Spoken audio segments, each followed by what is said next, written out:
Наука Творца. Изучаем систему 6 духовных миров. Статья номер 402.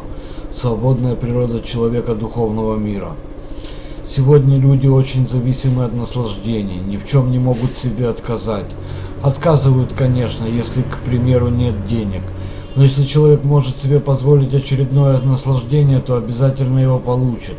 В этом вся наша природа, вся наша жизнь. Мы целый день гонимся за очередным наслаждением. В духовном мире наслаждения в 1000 раз сильнее, их миллионы.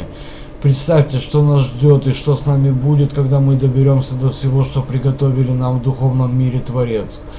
Но не все так просто. Во-первых, будет не так просто получать от Творца новые вещи, которые приносят удовольствие. Творец будет нам их отдавать потихоньку. Кроме того, духовная природа человека подразумевает, что человек становится сильнее каких-либо наслаждений.